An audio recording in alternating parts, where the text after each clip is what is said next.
Hello, people. Good morning to you on a Saturday, and welcome to the Dr. Will Show. I am your host, Dr. Will. This is actually my second show this morning, putting in work like I'm getting paid.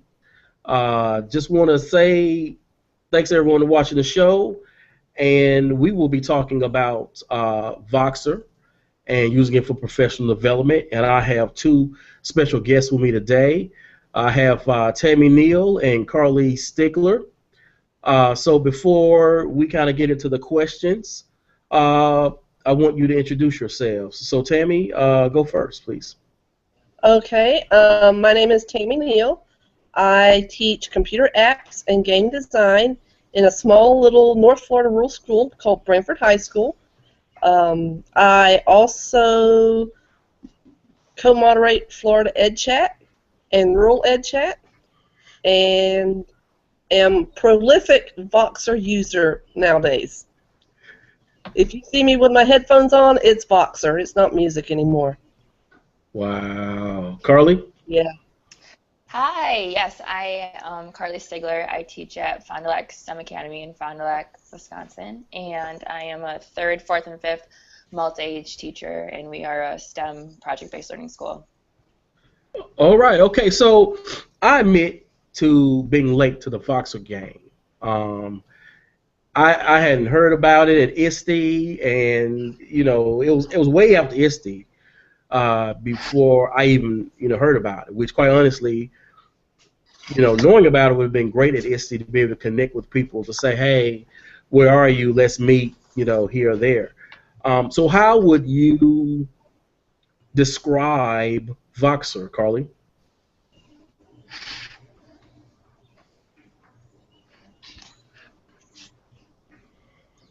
Did we lose Carlie? I think we may have. Okay. So Tammy, how would you describe Voxer? Voxer is a walkie-talkie app. It allows for the sharing of ideas through voice, through text, through links, through images. About the only thing it doesn't allow is video, but you can link to a video, so you might as well be able to say you can share video there as well. So it's a little bit of everything as far as I'm concerned. Okay, Carla, are you back? Yeah, I am. I'm having a little bit of a connection issue, but it should be good. Okay, so how would you describe Voxer? I would certainly agree with everything Tammy said. My first experience with Voxer was more so just personal use with friends, but just recently, I would say a few months ago, I got into Voxer, and really the sharing ideas and to be able to connect really globally, and yeah, at a different level, I think, than other platforms. It's more personalized, smaller level, and being able to share ideas. And now with like the new update, favorite and store those ideas. So yeah, I would agree with everything Tammy said. Okay, so aside from the ability to be able to hear someone's voice, what makes Voxer different from Twitter or Google Plus in developing a personal learning network? Tammy? Well, one of the things that makes it different is that it's not necessarily a fast-paced stream. If you're in a smaller group, somebody leaves a Vox message, it's there until you can get back to it, ready for you to pick up the conversation where you left off. So that's really important, especially when you have those global connections. And so it takes away the time zone issue sometimes, a lot of times. But being able to go beyond 140 characters, being able to put in all those other pieces, just allows for a deeper connection. Carlie? To add on to what Tammy said, I think at least for me, Twitter has been something I use a lot. And it's really helped me kind of make connections and lots of connections all over.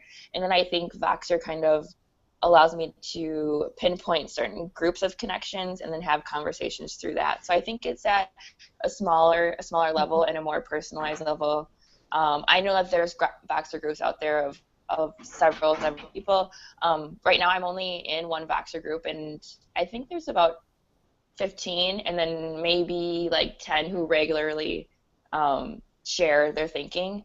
And it's nice. However, the Voxer group I'm in, they're continuously talking, continuously sharing. And so if I don't frequently check in, I get hundreds of Voxes behind. But it's nice because it allows us to develop a connection at a smaller level and kind of really dig deep into certain areas of education, and really all of us to kind of share our expertise more than just 140 characters like Tammy said. Okay, so since you've mentioned this, so how are you personally using Voxer? Are you more into one-on-one conversations, or do you actually prefer to be involved in groups, Carlie? Right now, I'm pretty much only involved in groups. Just recently, I've started to do a little more one-on-one conversations, and I think now people in the group, if there's something that like I really connect with that one person says, it might not apply to the broader conversation of the larger group. So one of us might just direct Vox one-on-one back and forth, and I'm currently kind of doing that right now. But I would say overall, I really enjoy being a part of the bigger groups, and even just simply listening in, I learn so much as I do when I share my thinking. Tammy? I have a little bit of all of it, Dr. Will. I have some really close one-on-one conversations.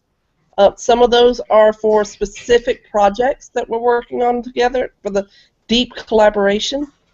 I've actually had some Voxer conversations while having the Google Doc open. So it gives that voice to that collaboration. I'm in some small groups as well. Some of the chats that I moderate, we have some small groups to help moderate those chats. And the large groups I'm in are great continuous flow. They're almost a 24/7 conversation about ed tech or about a little bit of everything. Oh my gosh, it's just amazing that I can jump into a conversation, and if I didn't catch the 100 Voxes that I missed, I can say, somebody give me a recap, and somebody will. So in terms of... I like all of them. So in terms of groups, how do you decide which groups to join? And how do you keep the experience from becoming a barrage of notifications, Tammy? Well, number one, turn off your notifications on the large groups. On the groups groups that have active, lots of conversation going on, turn off your notification. Because that number will always tick up. I have come in and had close to 400 Voxes from various conversations and went, holy moly! But when I got to looking at how they all totaled up, I was like, okay, so this is the Sat Chat Voxer group. It's going to have lots of notifications all the time. And so I treat that more like I do my Twitter stream. And when I have time, I jump in and mark all as read and keep going. But there are other chats that I have that I want to be, because Dr. Will, you and I were in the GEG DC Metro group together. Well, I want to hear what's going on because there's always fresh ideas being thrown out there. So that's one that when I see 30 or 40 messages, I go, okay, I need to sit down and find some time. But I turn my notifications off. It's the only way to survive. Carlie? In terms of deciding what group to be in, I am only, like I said, only in one Voxer group, and personally, like, I'm not seeking out groups to be in. The reason I actually got in Voxer is because Stephen Weaver, who I met through Twitter, helped me facilitate my first Twitter chat, and then that's kind of how we made that connection. And then one day he was like, you have to join Voxer, send your information to Tom Whitford, and then you'll be in. So then I really had no idea what it was used for besides just talking to friends. I didn't know the professional connection with it, and then I joined, listened in, and started sharing ideas. And so that right now is the only one that I'm in. And it's a lot to keep up with, and I really enjoy the conversations. And right now, it's fulfilling my need in terms of connecting and collaborating in professional development. So right now, I think that it would be hard for me to manage other Voxer groups with Twitter and Google Plus and all that stuff. But I'm not opposed to joining other groups. It's just right now I'm not necessarily like seeking out other groups to be in, because right now the Voxer group I'm in is fulfilling my needs. Okay, so what are some of your best practices for using Voxer for professional development? And do you set up a weekly goal, or do you just sort of go with the flow within your groups? Carlie? I guess when I first started using it, I really made sure to listen to every message, so checking in as much as I could. And like I said, the group I'm in talks and shares a lot, whether it's just like personal stories or actual conversations about education. So I was obsessed with it when I first started, and I made sure to listen into everything. And then it just kind of started to get like really overwhelming, and then I just stopped. And then I was like, well, I still really kind of need this as a way to reflect throughout my day and learn and grow. So now, like Tammy said, I learned to turn the notifications off, and that's been helpful to not have that overwhelming feeling and like feel bad that you're not listening into what everyone's saying. And so now I just kind of jump in every day. I check, and then I don't listen to everything, but I kind of scroll up and then listen to the most recent ones and share in. And like sometimes on the weekends when I have an hour or so, I just kind of leave it on streaming, so that way cleaning around the house or something I can hear and I'm keeping up to date. So yeah. Okay, Tammy? I am more of a go with the flow. I tried to count up how many groups and how many conversations I'm having right now, and I don't want to scare anybody. But I scroll 4 times to get to the bottom of my list. Not all of those are active at any one time, thankfully. But like right now, I have 59 Voxes out there, and one of them is for a book study that I'm doing. So I want to go back and listen to those, and I set aside time for that. There's a new one out for ISTE 2015, and having never gone before, I try to catch as much of that as I can. But if I have a specific need, then yes, I'm going to set the goal for the week. I need to find out this, this, and this before I move forward with a project or some new technology that I want to learn or something like that. So I do a little bit of both. But I've gotten to the point that there are a few that sometimes the need for a Voxer conversation springs up in a chat.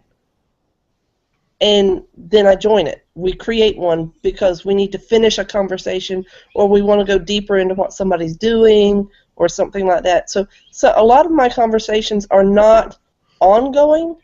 They're short, need-based, and then we move on. And I just leave them open in case the need for us to communicate again comes back up. So I try not to close the door on too many conversations. Mm-hmm. So is there an etiquette to Voxer, or is there an etiquette, or I mean, how would you describe the back and forth on Voxer, Carlie? This is something that I've definitely learned along the way, and the Vox group that I'm in kind of jokes about like penalty box for going over 2 minutes or continuous back-to-back boxes. So, and they're joking about it, but also I think it's good to do because no one wants to listen to ramble on, and I can very easily do that. So, and it's also just good practice when you're speaking about education topics, and just like in an interview, you want to make your point and be thorough, but also move on. So, and then really listen as much as you can, as opposed to just always sharing your thinking. So I think that there definitely is an etiquette, and I mean the groups that you're in are very, in my opinion, are very understanding, but also just kind of being aware that there's other people in the group and, you know, kind of be responsive towards that. Tammy? Well, when I first started with Voxer, and I started, well, it's been about a year ago now when I started with Voxer. One of the things I started doing was collecting all of the things that I was hearing about best practices. And so I actually have a blog post about the Voxer best practices that I heard when I got started. And even that blog post prompted conversation on Voxer about, well, I agree with this one and I don't agree with that one. And it really comes down to respecting the people you're in a group with. But there are a couple, like Carlie said, there's an unwritten 2-minute rule, I guess you would call it, piece of etiquette, that beyond 2 minutes you're kind of starting to monopolize the conversation. But if you still need it to get your point out because you really have that thing that takes more than 2 minutes, then many of the groups say go ahead and do it, but just, you know, don't be the person that's always 6 minutes because people stop listening to you. They'll mark it as read and they'll move on. In some of the groups I'm doing, we have decided to, as a group, that if you change topics, stop voxing, add a new one, even if it is a repetitive list of boxes from you, so that other people, when they go to favorite, they don't have to go back and find that nugget about that one thing, but that each box becomes its own standalone piece of conversation. And the other one that's just kind of popped up lately in the larger groups is etiquette about leaving a group, which has been unique. Don't leave in the middle of somebody having a conversation. That's just like walking away from somebody talking to you. Really great exits. Somebody says, you know, guys, I really appreciate all that you've given me. It's just overwhelming, and I'll be back later. Voxer recently changed to where you could go back into a group, so that's perfectly fine to do. Let us know you're overwhelming. Don't just leave. It's kind of like hanging up the phone and not knowing why somebody hung up on you. So, you know, just say goodbye. Is always a good thing to do when you're in a conversation with someone, whether it's Voxer, whether it's face-to-face, whether it's on a telephone. So really those things that were telephone etiquette really apply to Voxer as well. And Tammy, to add on what you were saying, leaving a group, also entering a group, like I said, when I joined Voxer, it was because someone said, like, you should really join, and I had absolutely no idea of any of the unspoken rules or what was proper, and like I just jumped in and started answering a question right away. And then as other people started joining the group, they were always saying, hi, my name, just like you introduce yourself on Twitter, and they were introducing themselves, saying where they work, and thank you for letting me join this group, and like really kind and polite and nice. And I was like, man, I never did that. So then I was like, darn. So I just jumped in and started answering your question right away, and people had no idea who I was and on this like controversial topic, and I was like, this is what I think. I listened to you, and now here's my idea. So just like leaving a group, always entering and, you know, just sharing a little information about yourself and appreciating the fact that you're in this group is always fine to do. Awesome. That 2-minute rule, I fail every time. Well, I only belong to one group, and normally I just have, you know, these side one-on-one conversations with people, and so particularly with two people, Sarah and Jessica, I'll Vox while I'm on the road. Okay. And so you're not paying attention. I mean, you're not paying attention to the length of your Vox. You're just saying, hey, I'm doing this. This is what I'm thinking about. My day was like this. Oh, we should get together and we should be doing this. And then I'm done. Now, sometimes that could be 3 minutes. It could be 4 minutes. It could be 5. And I've had the same 3 minute, 4 minute, 5 minute Voxes come back to me. And quite honestly, I enjoy a good 7 minute Vox. You know, not necessarily I'm going to, you know, speak for 7 minutes, you know. But for someone to give me a 7 minute Vox is fantastic because I can play it, put the phone on the side seat next to me, and while I'm driving, I'm getting some good info. I'm being involved in the conversation. So for me, you know, that's an awesome way to kind of, you know, spend my time going from appointment to appointment. So since I mentioned, two folks that I really enjoy spending time on Voxer with, what are some of your favorite people to connect with on Voxer, or what are your favorite groups? Carlie? Well, it just so happens that a lot of the people I enjoy connecting with on Twitter and Voxer are all in one group, so it really works out well for me. Rose Isaiah and Stephen Weaver and Matt Wetchell and Tom Whitford and Kenneth Durham, all people in. It started off as the All Things PLC chat group, and then it's changed its name several times. Now we are the hashtag, this is going to, IBA, and intellectual badass is what it is right now. So it changes all the time. But it's fun, it's nice. So those people, we have a good time. We talk a lot about, like serious education topics, but we also share information about ourselves and our families and what we're doing, what we're eating, and what we're drinking. So it's just a really authentic, casual conversations, and it goes wherever it goes. So I enjoy it a lot. Tammy? Okay, let's see. I love talking to Sarah. She's amazing on Voxer. Ashley Hurley, amazing on Voxer. Justin Schlater, amazing on Voxer.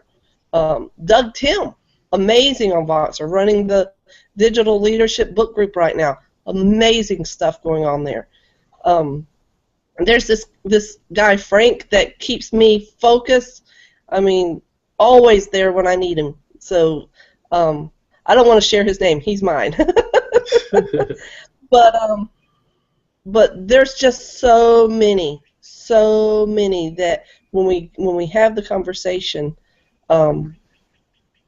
it's just amazing that how the connections ripple through Twitter and Google Plus and back to Voxer and back to. So there's just so many. Just reach out, put a tweet out, and say anybody willing to talk on this topic, and hashtag Voxer, and somebody will find you. And Dr. Will, as long as far as you wanting those 7-minute boxes, I have 7-minute boxes as well in some of my small groups. It's the conversation that the group agrees on. But if you're in a large group like the BFC 530 Lounge, and we are constantly doing 7 to 10-minute boxes, then all of us lose track of each other. So I think it really depends, as far as length of box, that depends on the group. Excellent. Shout out to that BFC 530 Lounge? Yeah, shout out to them, because Kelly, oh my gosh, Carrie Gallagher and myself did an episode of the Dr. Will Show on the Connected Educator, and she popped it into the group, and people were like, "Oh, this is awesome!" So shout out to folks who listened to the show and tweeted it and then connected to me. So I appreciate that. How has you being on Voxer contributed to your growth as an educator, Tammy? Wow. Voxer, I'm in a tiny 612 rural school in North Florida. The nearest Walmart is about 45 minutes away. I mean, we're tiny rural. Voxer allows me to get those conversations going that I desperately need for my students. So when I started a brand new program this year, I really had nobody to bounce ideas off of in my local area. And so Voxer really gave me time to brain dump and work through that and come back up with some really great lessons and ideas for my kids and people to talk to about things that were going on or needed to go on in my classroom. So I think Voxer is what took me over the top this year, to be honest with you. Wow. That's powerful. That's powerful. Very powerful. Carlie? So like I said, I'm just in one group, and the group I'm in, I think I am the only teacher. Everyone else is principals, superintendents, curriculum instruction coordinators, Title I coordinators. So, and which is interesting. At first, I thought like this, I'm not really sure how this is going to work. But I am like my purpose as an educator is really to be a part of the change and really kind of systems thinking to change the system and kind of move our education forward in the progress that needs to happen.